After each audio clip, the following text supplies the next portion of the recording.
Después pone aceite arriba. Oh! Ayan.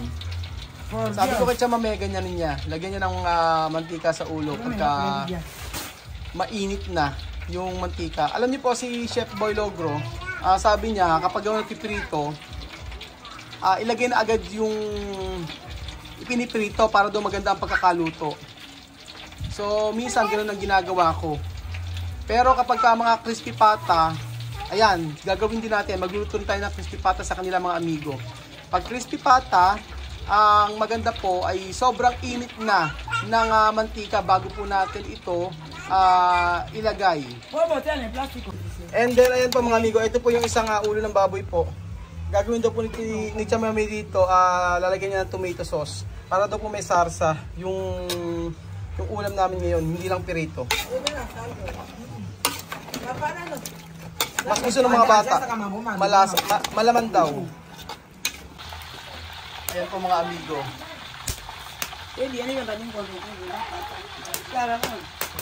Mas madali dito. Malakas ang apoy. Luto naman na yan. Kailangan lang natin palutungin. Yan niya kolesterol eh. Ha? ¡Colesterol! ¡Ay, por Dios! ¡Ay! ¡Manang maritas! ¡Putok batok! Putok batok mga amigo. Ayan o. Ulo ng baboy. Ayan po mga amigo. Malapit na pong maluto ang ating crispy ulo. Sabi ko kay Chamame, mas maganda, malakas yung apoy para mabilis na maluto. Mabilis at saka talagang malutong. Malutong ang pagkakaluto. Grabe. Putok-batok nga naman, sabi ni Tia Celsa. Ang sarap nito pag may toyo at saka kalamansi. O kaya suka at saka bawang. Ayun po ba anong sausawan nyo dito sa may crispy ulo? Mang Tomas. Mang Tomas okay lang din. Masarap. And then ito na po mga amigo yung isang ulo ng baboy. Lalagyan doon po na siya kami ng salsa. Salsa de tomate. Para daw po hindi naman dry na dry yung aming pagkain yung araw. Bawang sibuyas. Bawang sibuyas, no? Ayan. Tomato. Tomate. Tomato paste, mga amigo. At ito na po ang pinakuluan ni Chamame kanina na baboy. Ulo ng baboy. Ayan po.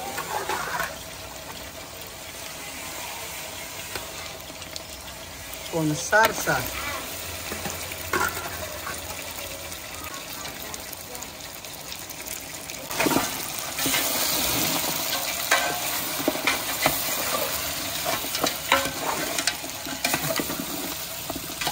Parang kaldereta, no? Kulang ng patatas at saka carrots.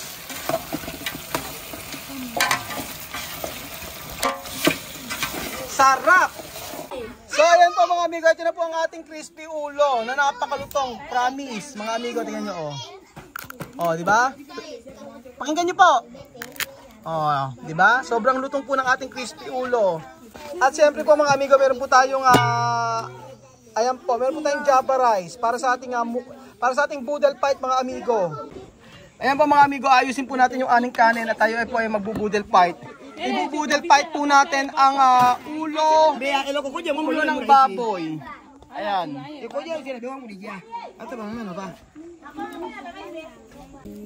Siguradong matutuwa ang mga bata. At ito si Mahmoud, ayan, kanina pa nag-aabang yan Yan ang mga style ni Mahmoud, yung mga nasa gilid-gilid.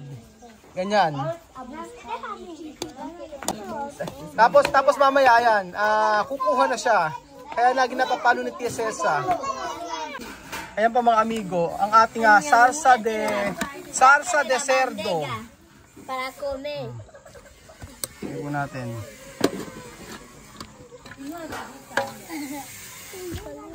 Para may sarsa-sarsa. Ayun.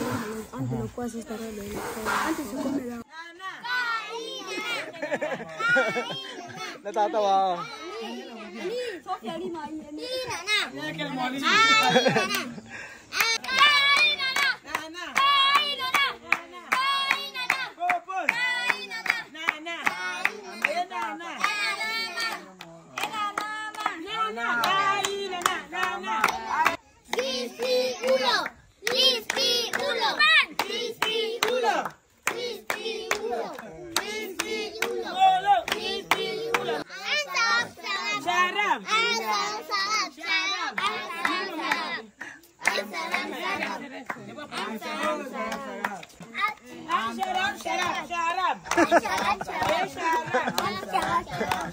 Parang hindi naman nasasarapan eh.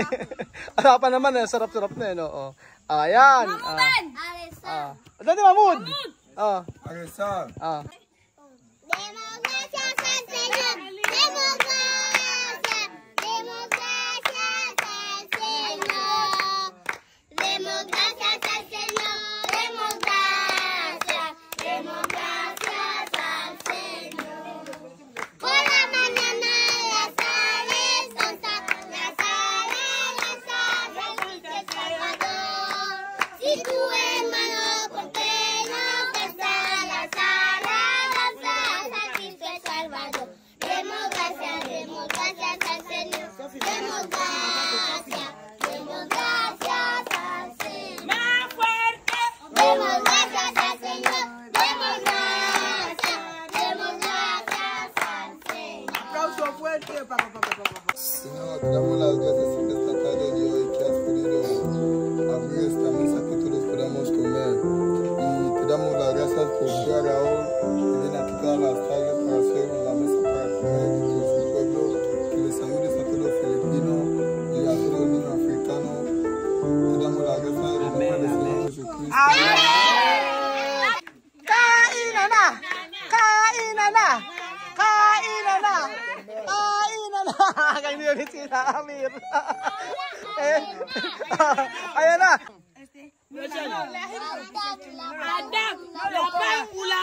Atak! Atak! Ayan na! Ayan na! Atak! Tingnan na, gutom sila eh. Sa school kasi ang baon po nila tinapay. Ayan. Ayan, sube, arriba. Ayan. Ganyan. Oh. Sarap nito, oh. Ayan. Ito ang pinakamasarap po mga amigo dito, yung ganitong boodle fight. Saca cuchillo. Aha. Ven aquí, ¿dónde está Vilma? Sofi. Eduardo, papá, ven. Vete a levantar ahí donde debe.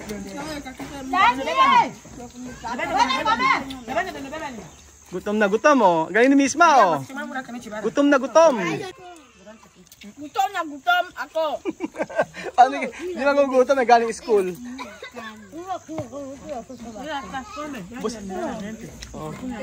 Nakakatuwa yung mga bata, oh. Yun lang talaga ang problema dito, ginagabi ako kasi nga nagluluto pa kami. Kagaya nito, ang tagal-tagal na iluto. Pine-prepare pa ni Tia Mami. Kaya minsan yung video natin medyo mahina yung quality pagdating sa pag yung ginagabi na. Pero okay naman, importante kagaya niyan yung mga bata ay nakakakain. Masaya na ako na nakikita natin sila na ganitong kumain, mga amigo. Oh. Hanggang sa mga batang maliliit, hanggang si Lihia.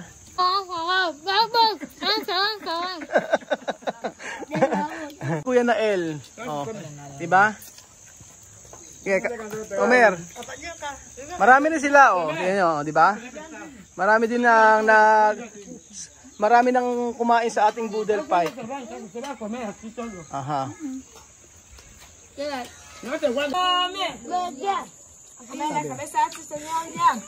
Kakain tayo. Cholesterol. Isa lang, okay na to. Ayaw na. Mahirap na. Ayan. Ayan na po mga amigo. Paubos na ang kanin. Nakakatuwa, di ba? Oh? Agaw-agawan sa ulo ng baboy. Grabe si Amir, ha? Ubos! Ang sarap makita, di ba, na ganito. Oh. Tsaka may kutsilyo. Grabe si Bebesita, oh. Bebesita, ¿qué pasa? Oh. Cucharón. Espera, Alex. ¡Lechón! Y voy a hacer así. Lo voy a tragar así mismo.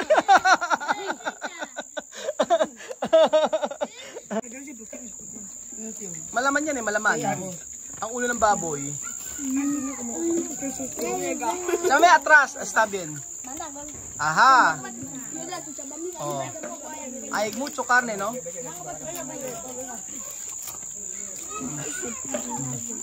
Esperar. Oh. Hay cuchillo, espera. Comer.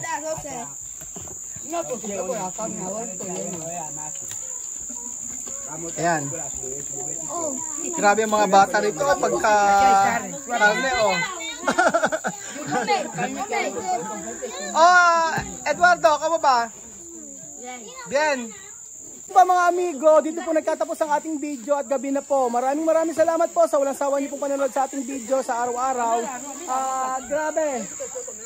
Ubos na naman ang ating pabudel fight, pamukbang sa mga Aprikano. Salamat po at please i-share niyo po yung ating video. I-palike na rin po. Palambing po ni Kuya Raul. Salamat po mga kababayan ko at bukas po magkikita ulit tayo bukas alas 7 ng umaga dito po sa bahay ni Kuya. Adios! Hasta mañana! Salamat Pilipino! Mabuhay Pilipino! Adios! Subas! Pagisi Bebesita. Ayan pa mga amigo, oh, hindi pa rin po sila tapos. At si Bebesita, oh, siya na po ang talagang pumapandaw. Siya na po ang mismong kumukuha. Lapang kulapang! Delicioso! Sige, pukpukin mo pa.